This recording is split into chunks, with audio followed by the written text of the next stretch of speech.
Hello, everyone. Let me just get set up here.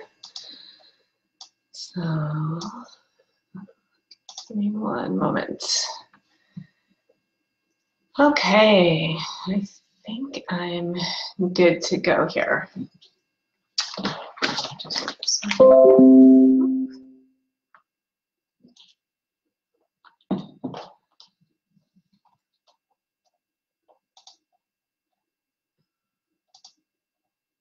Okay, sorry, I'm just getting things set up. And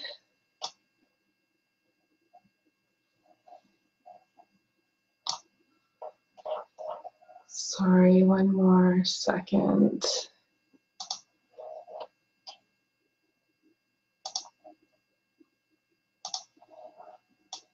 Sorry, this is not,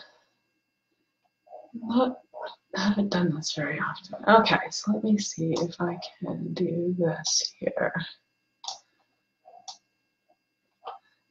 All right, well, I'm going to try this and see how that works.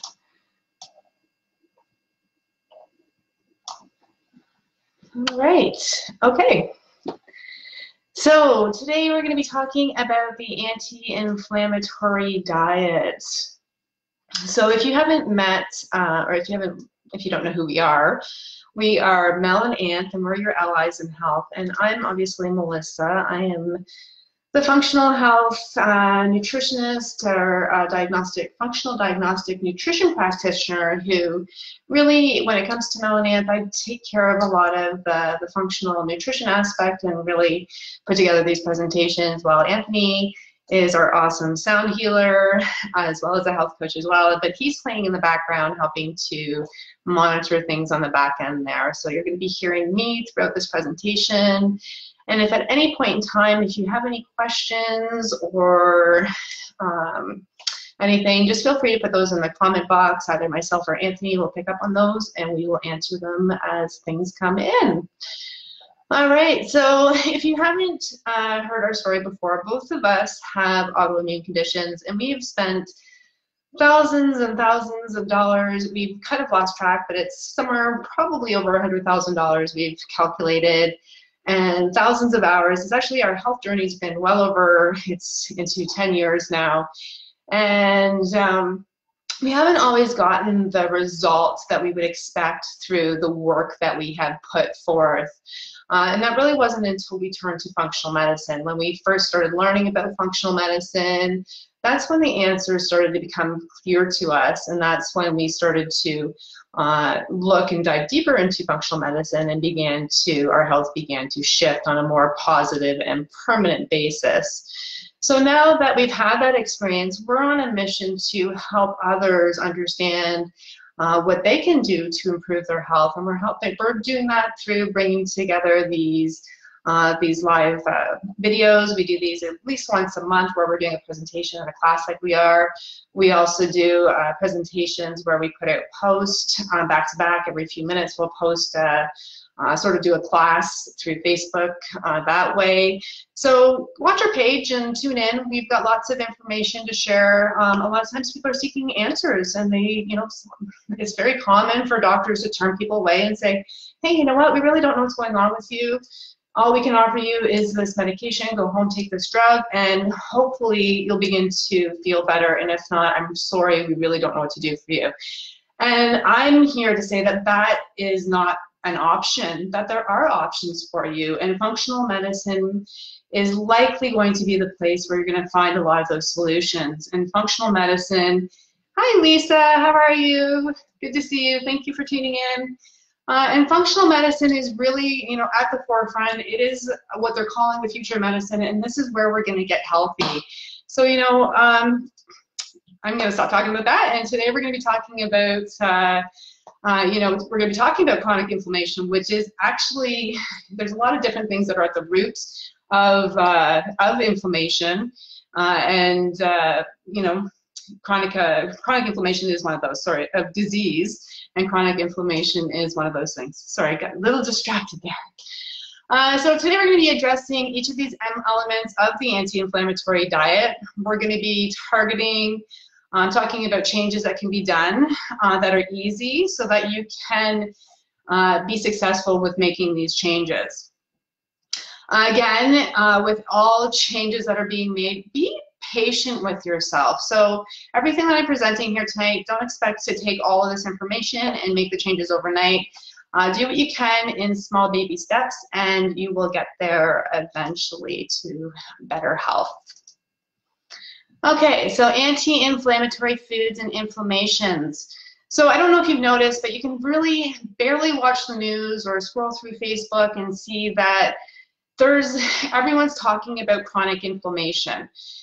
We're talking about the benefits of having anti-inflammatory foods and beverages, and we're hearing things like, red wine and fish and green leafy vegetables and, the rainbow of vegetables, that all these different foods are actually anti-inflammatory. And on the same token, we're also hearing about certain foods that are causing inflammation in the body.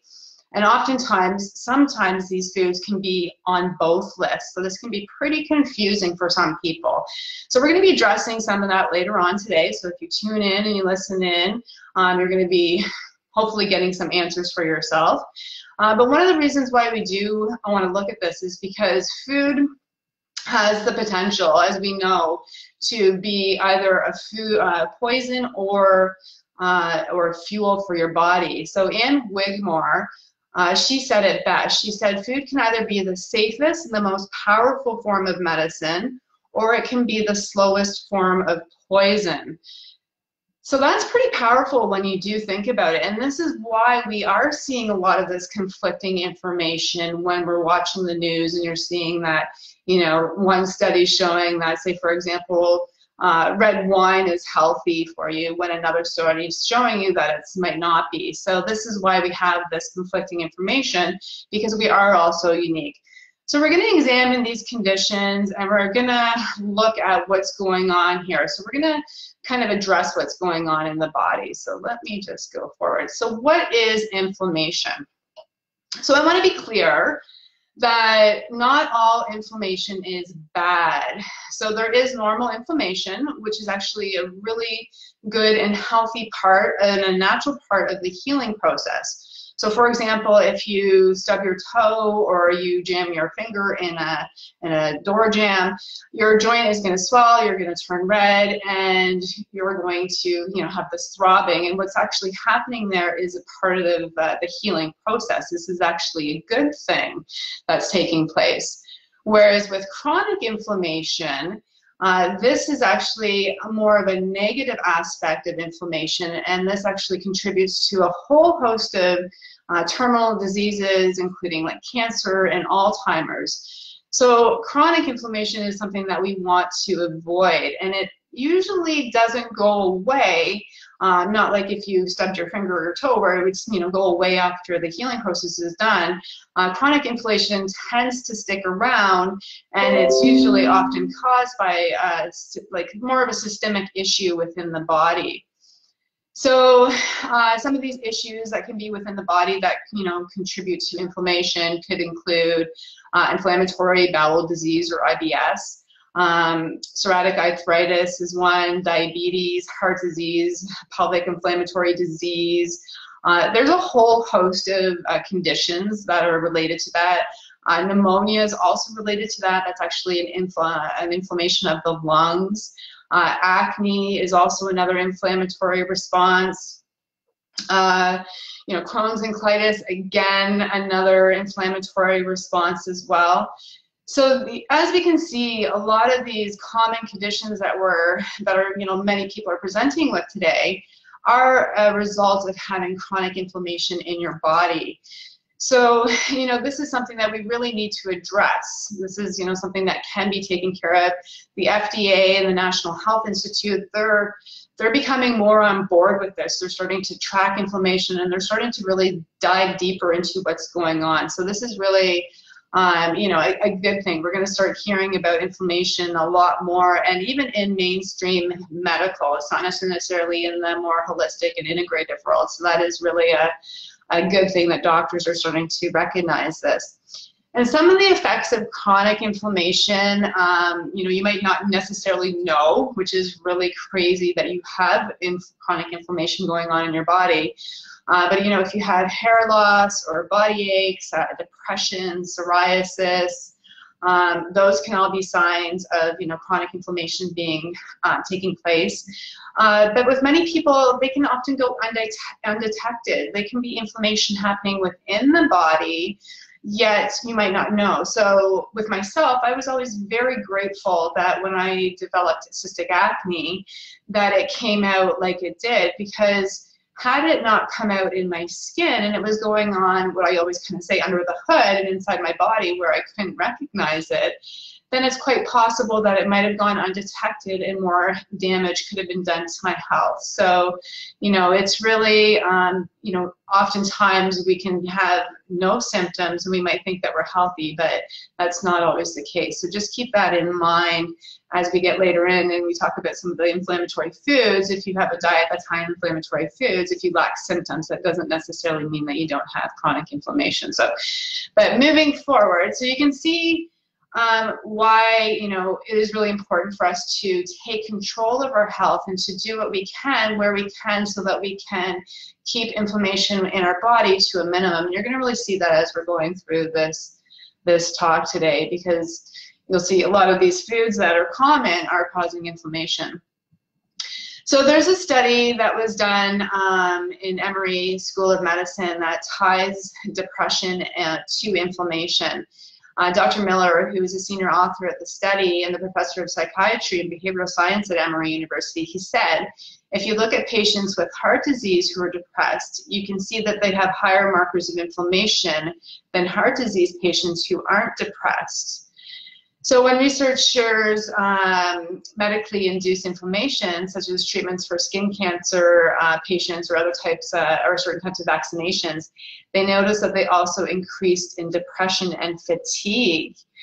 So if you're someone which is suffering or is dealing with, you know, depression, and, you know, maybe even some anxiety and some more of those mental health, you know, lackluster of life, you might want to look at what's going on. It might not necessarily be related to the chemistry of your brain. It might be more related to the chronic inflammation that might be taking place in your body. So once again, it's having that knowledge, because knowledge is power. So again, this is why we're doing this we're doing this call tonight, why we're doing this class, is because we want you to have as much knowledge as you can so that you can tackle your diet and your lifestyle so that you can help manage inflammation within your own life. All right, so let's just backtrack just a little bit. So inflammation occurs when tissues are injured by bacteria, trauma, toxins, heat, and other causes. So there's quite a lot of causes, but I'm not going to get into them all here. And the damages, what it does is it causes our cells to release chemicals, which include histamine, histamine, some prostaglandins, and some other chemicals as well. The chemicals cause these blood vessels to leak fluid into the tissues, which cause swelling. So this helps isolate the foreign substances, which cause further damage to your body. So it's this whole process that's taking place. And once you have those white blood cells on site there too, they're also going to clean up any of that mess. They're going to eat all the germs and clean up those dead and decaying cells, those damaged cells. So as we can see, again, short-term inflammation is actually very normal and very helpful. We need that. But chronic inflammation is where we need to address ourselves, and we need to be able to manage and create goals for ourselves to bring down that chronic inflammation so that we can hopefully prevent and even decrease disease in our body. So we're going to look at some foods that are anti-inflammatory. So some of the anti-inflammatory foods are tomatoes, and I'm going to actually point out as I go through this list, because as I mentioned earlier, every food can be either a fuel for a person, or it can be a poison for a person. So tomatoes might be healthy for you, or they might not be. So it's really important as you're looking at this list and as you're trying these foods on in your own body and in your diet, if they don't agree with you, just because I'm saying here that these are anti-inflammatory foods doesn't necessarily mean that they're anti-inflammatory in your body. They could actually be pro-inflammatory in your body, and there are many people who do actually get inflammation from tomatoes. So know that tomatoes is on the list because it is recognized as being anti-inflammatory according to the Mediterranean diet, which is, which the anti-inflammatory diet is, pretty much based on. So just take that with a grain of salt, if you will. Olive oil is also on the list. Green leafy vegetables such as spinach, kale, and collards are also make the list. Nuts like almonds and walnuts, fatty fishes such as salmon, and that would be wild salmon. Try to avoid any farmed fish if at all possible. Mackerel, tuna, and sardines are also great choices for fatty fishes. Fruits, a lot of your berries are amazing. Cherries are also good, and oranges. Those are high in natural antioxidants and polyphenols, and they're very productive. They have very protective compounds, which is great. Coffee, which I'm sure some people are going to be quite happy to see that has made the list. When you have good quality organic coffee, it does contain polyphenols and other anti-inflammatory compounds, which can help protect against inflammation. So really, it's there's a lot that you can choose from here. We're going to go through some of these foods in a little bit more depth as we go through. So let's talk about, let's get down, let's break this down briefly. So don't worry, there's not going to be a really test here at all. This is not a nutrition class, or, it's not a science class either. We're just going to let this sink in a bit. So we have vitamin K1. And vitamin K1 is found in a lot of green leafy vegetables. We need both K1 and K2. But K1 is what's found in the green leafy vegetables. It's also found in some vegetable oils as well as some fruits. A study, in 1 year, a study published in the Cardiovascular Diabetic Journal, metabolic risk markers for inflammation were reduced by 30% when they followed a diet with had vitamin K intake that was increased to at least 70 micrograms per day. So if you're having, like, vitamin K is very protective for the heart, especially K2 as well, which is a little bit harder to get in many of our diets. So that might be something that you need to supplement with. But for the sake of eating your vitamins and eating your nutrients, you can easily get enough K1 in your diet through green leafy vegetables and some fruits. So you can make sure that you're including those in your diet. Whole grains as well have been shown, particularly in women, to be very positive anti-inflammatory.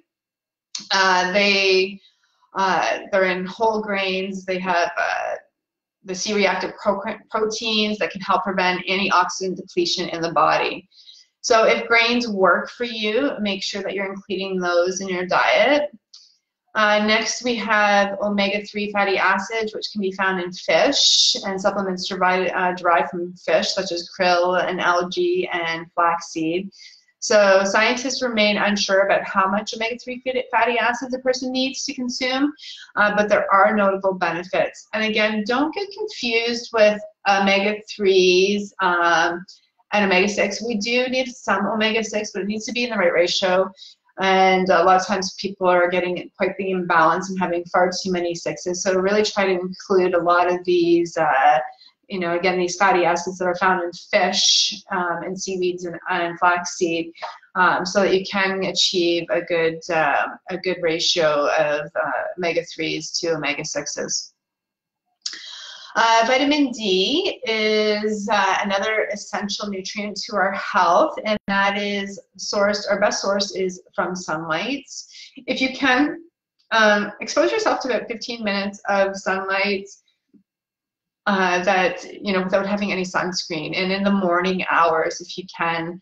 And if you can have your privates exposed to the sun, that would also be great. That is are definitely more sensitive areas, and we can absorb a lot of vitamin D that way. Now, for those of us that live in North America, it's not always possible to get our vitamin D through the sunlight. So finding yourself, a vitamin D supplement, I recommend that you take it with vitamin K2, the MK7 kind, if at all possible, just so that you can have that protect your heart, and as well make sure that the calcium is getting to where it needs to be deposited instead of in the wrong place. So that would be something that I would look into as well. Also, getting your vitamin D levels checked. If you do have an autoimmune disease, it is really important for you to be monitoring your vitamin D levels and looking at your ranges from a functional point of view, as opposed to the lab ratios that they set out. Okay, so in omega-3 fatty acids, we already talked about that. Okay, so turmeric, we've probably all been hearing about turmeric. It is like, it's posted everywhere. Everyone's, you turmeric this, turmeric that. It's so healthy and anti-inflammatory. And absolutely, for some people, again, it is, and for others, it's not.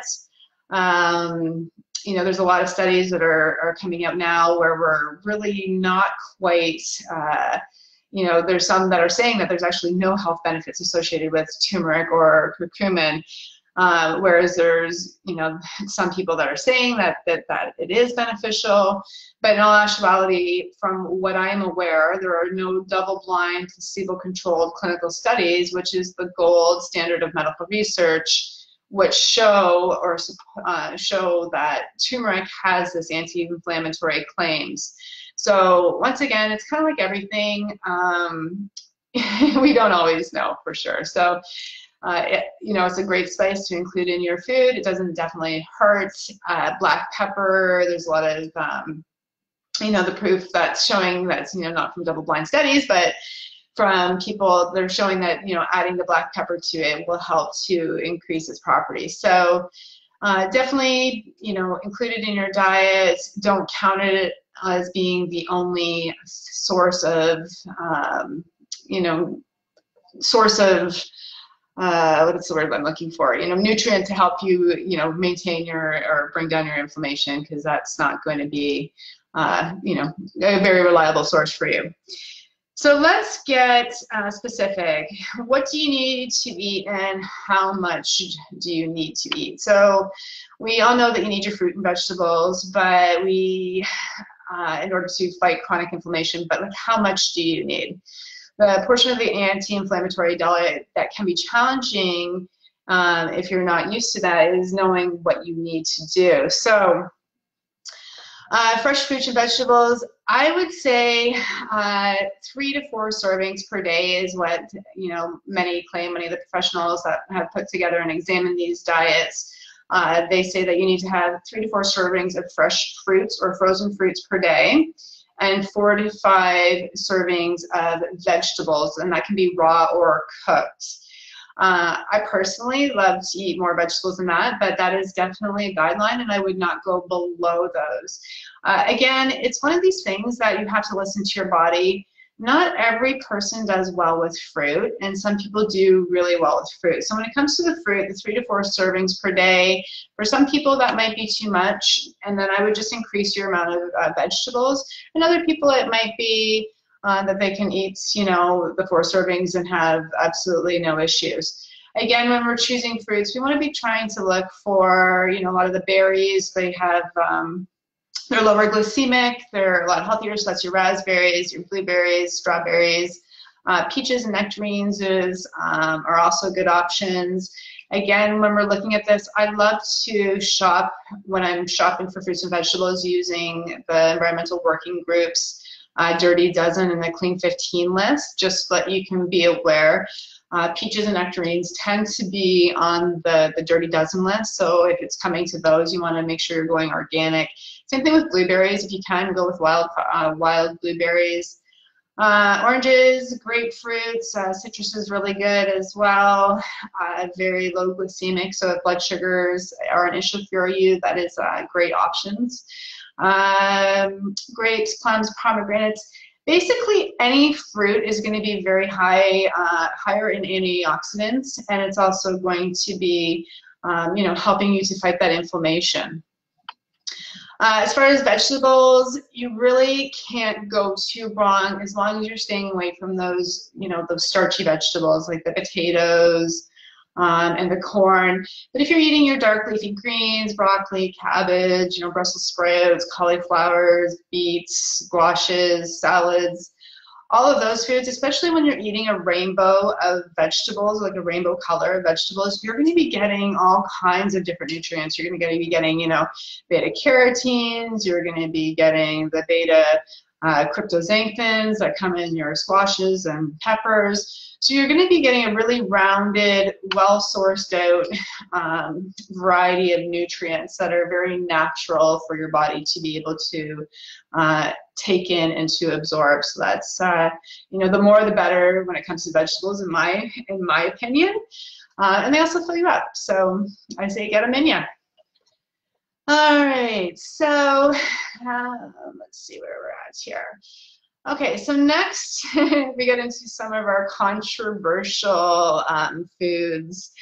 So this is some of the foods that, depending on who you are, and it's just really who you are and how your body's made up, these foods can either be inflammatory or they can be anti-inflammatory. So typically, before, in a healthy body, these foods, if your gut was working optimally and you didn't have an issue with leaky gut, these foods, and you didn't have any issues with lectins, and there's all these different factors that go into place, that you would actually be able to, for the most part, consume these foods and have them be anti-inflammatory. But many people that have autoimmune disease or have leaky gut, these foods that are on this slide here and that I'm going to be talking about can be pro-inflammatory. So just be aware of that, because it can be kind of confusing. And again, it's just really about listening to what your body is. How do you feel after you eat these foods? So first, we've got beans and legumes. So if your body can tolerate beans and legumes, and you would know if you couldn't by taking a food journal, listening to how you feel. You might get bloated, you might get gassy, you might get tired, constipated, irritable bowel. Everybody's symptoms look different, but if you could tolerate them, you could have, from an anti-inflammatory perspective, 1 to 2 servings per day, and that would be considered, quite healthy and fairly safe and optimal for you to have. There's lots of different choices there. There's azuki, there's black beans, there's chickpeas, lentils, black-eyed peas. And if you're into sprouting, so that's like soaking your beans and legumes in clean water and then sprouting them over a few days, they actually become much easier to digest. So they actually can be very anti-inflammatory and actually be a very good food for your body. So that is something to consider, if you wanted to consume those and they weren't necessarily working in your body. You could try sprouting them and see how that works. Next we have pasta. And pasta is, well, let's just say it's not the best for everyone. It's definitely more of a comfort food. When we are choosing pasta, it would be something that you would want to limit throughout. Like, you wouldn't want to have it more than a couple times per week. And the only way that it would be anti-inflammatory is if you were choosing healthier grain pasta. So this would not be that white refined pasta that you'd be finding in the in the store. This is going to be, I'm talking more of the pasta that would be made from quality ingredients. Sometimes you can get vegetable pastas, you can get whole grain pastas, buckwheat pasta, rice noodles, those kind of pastas. Anything that would be organic, quality ingredients. Even if you could get fresh, homemade, that would be amazing. And again, limit that. And the reason why the pasta is in there is because when we do look at the Mediterranean diet, we can see that they consume pasta and that they consume grains. And they do lead a healthy lifestyle. So we cannot automatically say that pasta is going to be bad for you when we can clearly see that it does work in some people's bodies.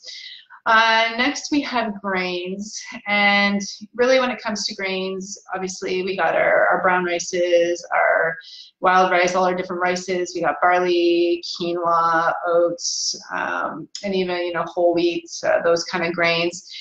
Again, those don't work in everybody's body, but they do in some. And going back to the Mediterranean diet, we can see that it does work in some people's diet. But I think when you have autoimmune disease or leaky gut, which if you're, have some health conditions, there's a good chance that you're probably dealing with that stuff, then grains might not be an option for you. They might actually be more pro-inflammatory. So again, keeping a food journal, really paying attention to how your body responds to the foods you eat is really going to help you to know what is working in your diet and what isn't working in your diet.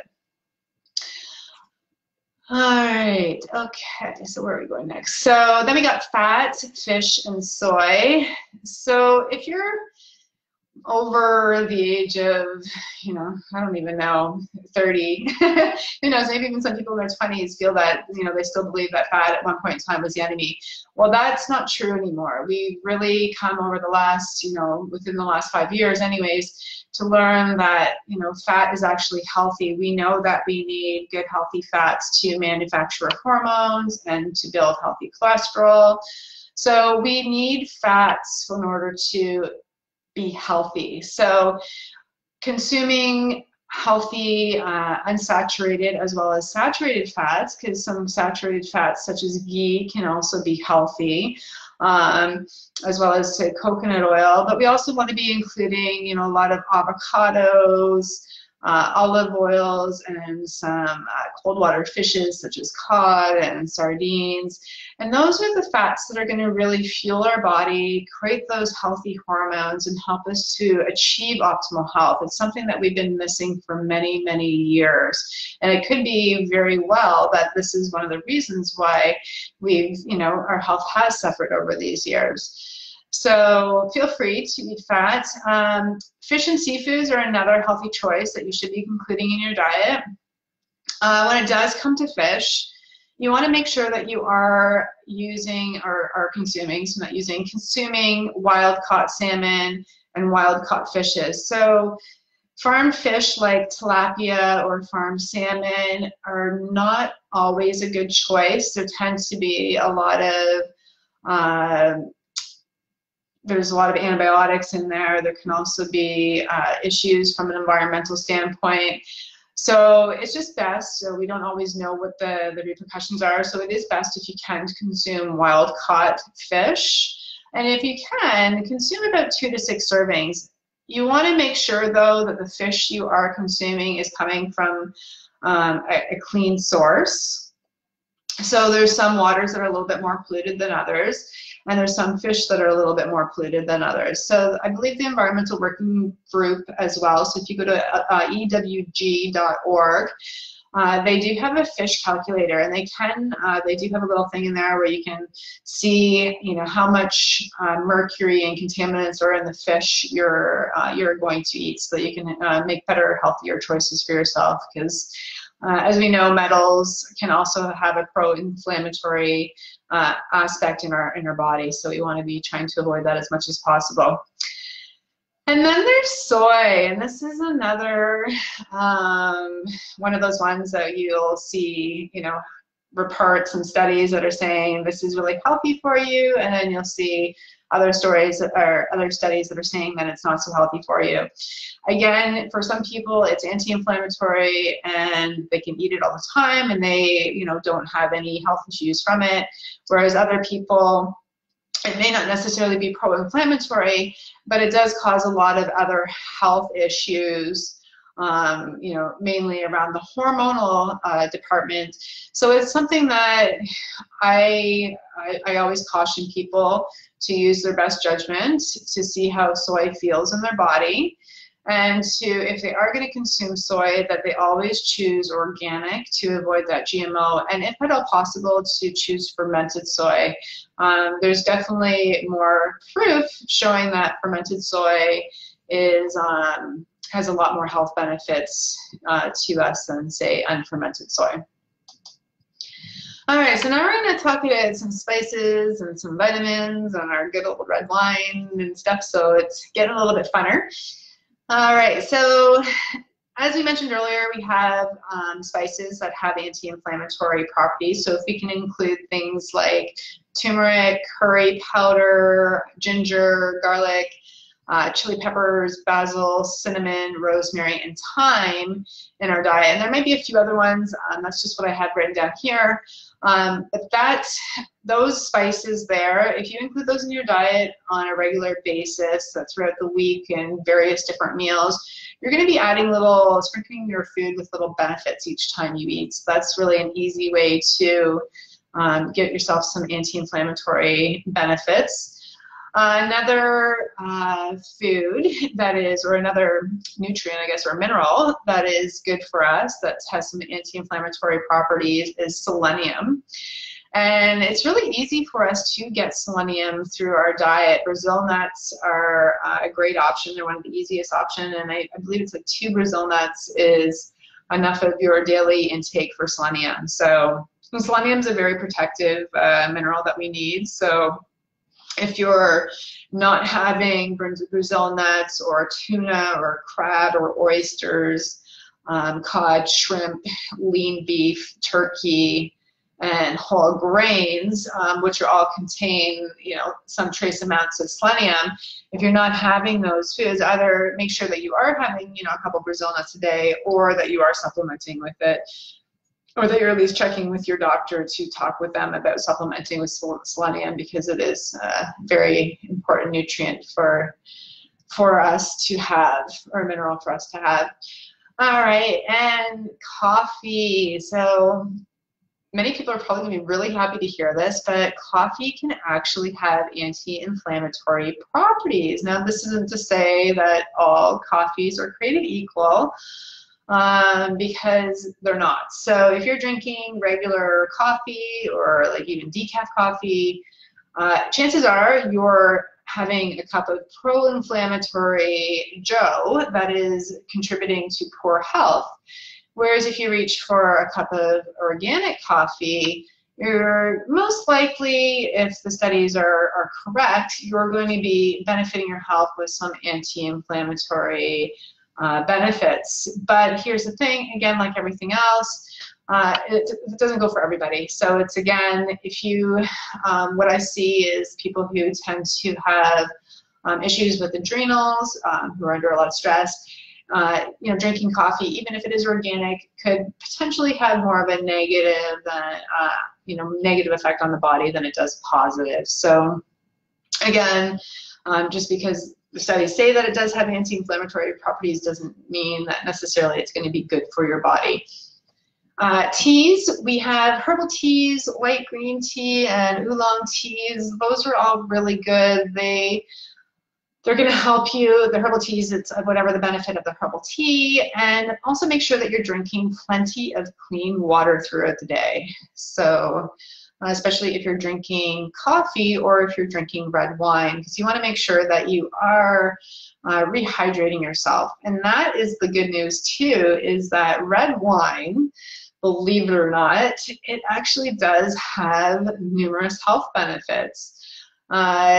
As we can see through the Mediterranean diet, that a lot of these people, they do have a glass or 2 of red wine per day, and many do claim that this is part of, due to the resveratrol in it, that it is part of one of the reasons why these people do have longer lives is due to this resveratrol and the aspects of polyphenols that are found in red wine. So maybe this is something that you can discuss with your doctor.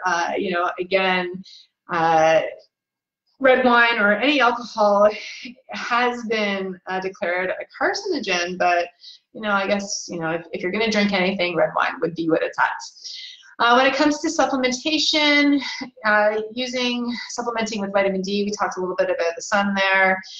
Fish oils are another good thing, CoQ10.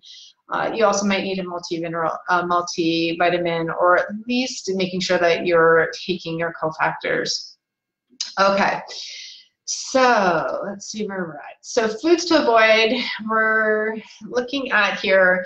This is foods that we want to cut back on because they are pro-inflammatory. So it's not that you can't have these foods anymore, it's just that they tend to be inflammatory in most people's bodies. So it is something that you want to cut back on, or at least monitor and limit the amount of times that you are exposing yourself to these foods or including them in your diet. So we have omega-6 fatty acids, which I talked about, and those are most often found in processed foods and fast foods. So limiting the amount of foods that you purchase in a package and the amount of times you eat out is going to really help. Again, we get far too many omega-6 fatty acids in our diet, where we need more of the omega-3s, which again are found in our, the olive oils and more of the healthy saturated or unsaturated fats, like the olive oil, avocado oil, stuff like that. So try to include more of those in and limit the amount of fast foods. Dairy is another pro-inflammatory food for most people. There are some people, though, and this could be you, that can do dairy without the inflammatory reaction. Oh, Lisa, yeah, so white wine, it does have some benefits, but not as much as the red wine does. So if you can, try to find a way to make the switch over to red wine, you're definitely going to be doing yourself a little bit more benefits. So hopefully that helps for you. Okay, so yeah, so back to lactose here. It is highly inflammatory. Animal proteins, they do cause inflammatory, they've been linked to, inflammation and inflammatory disease.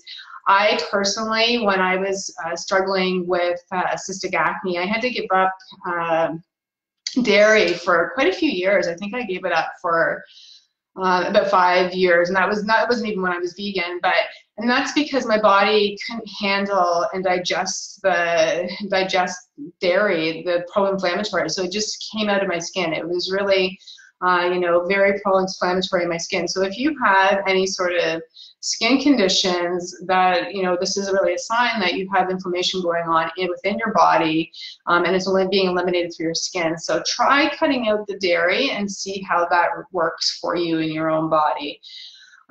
Meat, when it comes to beef and pork, they're also very difficult to digest. A lot of times if you've been constipated, you may want to give yourself a little bit of break from having meat, from consuming meat, and maybe even do some sort of colon cleansing program so that you can clean out that digestive tract. When we do consume meat, especially with the amount of meat that most of us in North America consume on a daily basis, our colons can get quite backed up and clogged, and red meat and pork tend to be the culprits, and that can lead to a lot of inflammation. And that's not in every person's body, but if you're having inflammation in this moment, that is something that you might want to look at. And poultry doesn't seem to do it as much, but again, if you are sensitive to poultry, it's possible that it could be causing inflammation within your body as well. Oh, sorry, I wasn't quite done on that one slide. Let's see if I can go back there. Sorry, let me go back. Okay, then we have sweets. Processed sugars and processed sugars are just empty calories. So they spike our blood sugars and they just rob us of nutrients. They really have zero benefit to our body and to our health. Now, things like maple syrup and honey, if you want to sweeten your foods, those actually do have some benefit. Our body does need glucose in order to function. So if you're going to choose, sugar, that's the way to go. regular sugar actually releases cytokines, which can suppress your white blood cells, which makes you more susceptible to being sick and causes the inflammation within your body, including cancer and candida.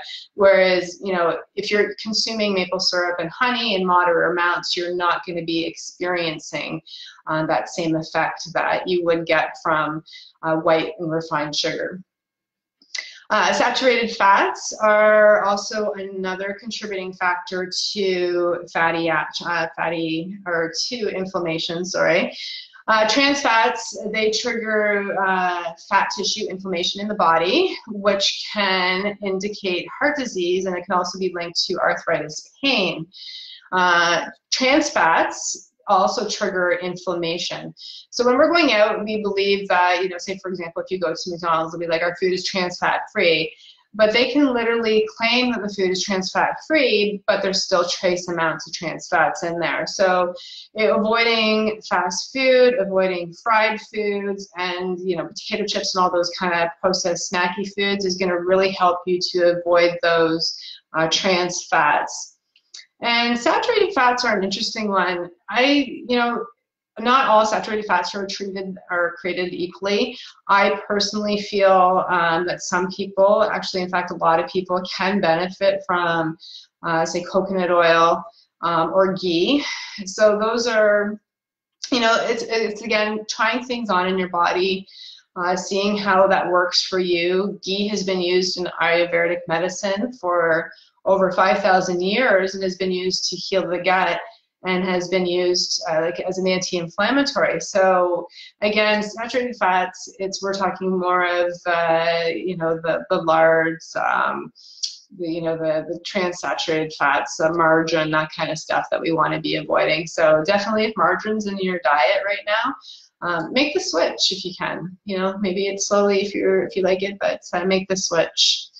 Artificial sweeteners are another pro-inflammatory food chemical ingredient that is in some of our diets. Aspartame, it's found in a lot of sugar-free stuff, including sodas and yogurts and that kind of stuff.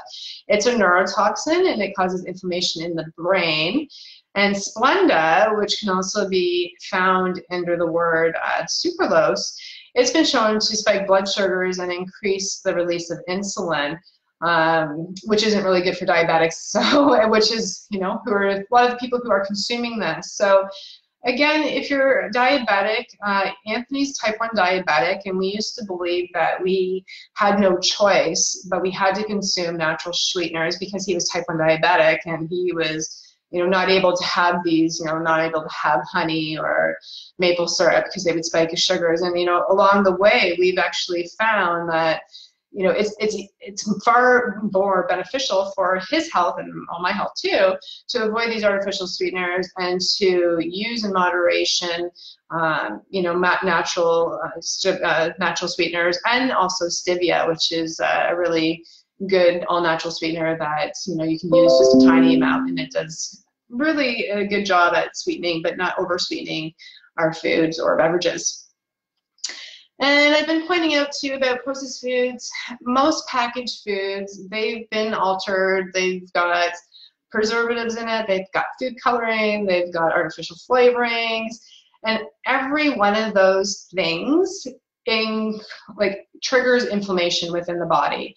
So if you're eating processed packaged foods, do yourself a favor and try to reduce them. Like, back off just even a little bit by you know, throw in a few more vegetables so that you don't have that hunger, and just naturally your body is eventually going to switch off and you know, have less and less of the processed packaged foods.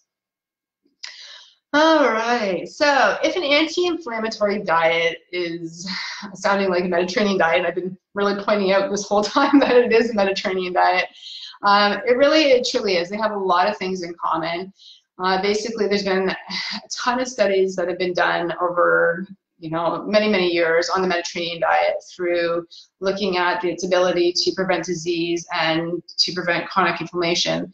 And, you know, it works. And the reason why it works is because they are primarily eating a plant-based diet. They're eating a lot of fruits, they're eating a lot of vegetables, they're eating whole foods, they're eating foods that don't come in packages, they're eating healthy fats like olive oil, and they're having avocado oil. They're using herbs and spices to flavor their food instead of iodized salts. When it comes to red meat, they're not eating it on a daily basis. They're not eating it on a daily basis, and they're really, they're only including it, a few times per month. And they're also including fish and poultry in their diet as well. And they're enjoying food, their meals with their family, which is also very important. And one of the good things that they get to do is that they are drinking red wine, which is working for them because of where they're at with their health, and that's benefiting them. And they're also getting plenty of exercise and fresh air. So when we listen to our body and we fuel it with the foods that benefit it, and we figure that out, as I've been mentioning, by listening to our body, by recording what we eat, by monitoring our symptoms and our moods following what we have been eating, to really hone in on what our unique food blueprint is. And that helps us to get clear, and then that way we can feed our body with the fuel that it needs in order to maintain optimal health. And with that, you're not going to have that chronic inflammation. And if you're actually eating this way, you're going to be able to reduce and reverse even any inflammation that is currently within your body. So I have a question here from Lisa. Let me just see here. I have psoriatic arthritis, and I definitely feel more pain when I'm eating processed foods and lots of sugar.